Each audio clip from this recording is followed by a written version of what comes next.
તો સિક્કિમના લાચેન જિલ્લામાં ભૂસ્ખલનની ગંભીર ઘટનાએ ફરી એકવાર કુદરતનો કહેર વરસાવ્યો છે। ચટ્ટેન ખાતેના ભારતીય સેનાના કેમ્પ પર થયેલા ભૂસ્ખલનમાં 3 જવાનોના મોત થયા છે, જ્યારે 6 જવાન હજુ પણ ગુમ છે। બીજી તરફ પૂર્વોત્તર રાજ્યોમાં ભારે વરસાદ અને પૂરથી જનજીવન અસ્તવ્યસ્ત થયું છે। અત્યાર સુધીમાં 37 લોકોએ જીવ ગુમાવ્યા છે અને 3300થી વધુ મકાનો ધરાશાયી થયા છે। તો ચાલો જાણીએ આ ઘટનાની સમગ્ર વિગતો।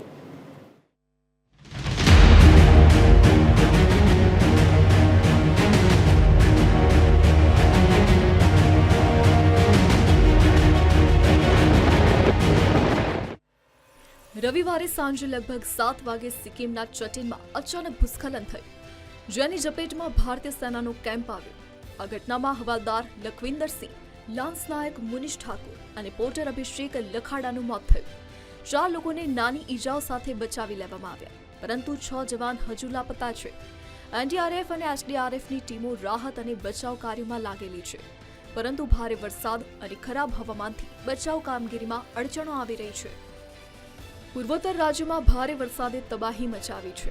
સિક્કિમ, મણિપુર, અસમ, અરુણાચલ પ્રદેશ અને ત્રિપુરામાં મુશળધાર વરસાદથી પૂર અને ભૂસ્ખલનની ઘટનાઓ વધી છે।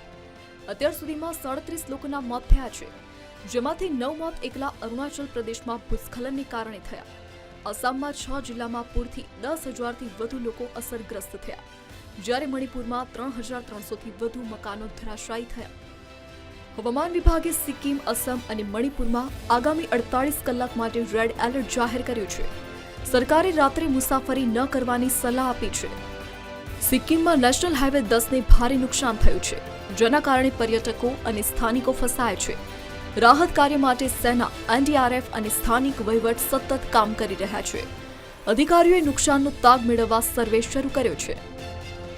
પૂર્વોત્તર રાજ્યોમાં વરસાદનો કહેર યથાવત છે અને રાહત કાર્યો પૂરજોશમાં ચાલી રહ્યા છે। સરકાર અને સેના અસરગ્રસ્તોને મદદ પહોંચાડવા સતત પ્રયાસ કરી રહી છે। હવામાન વિભાગે લોકોને સાવચેત રહેવા અને સલામત સ્થળોએ રહેવાની અપીલ કરી છે। Bureau report, TV13 Gujarati.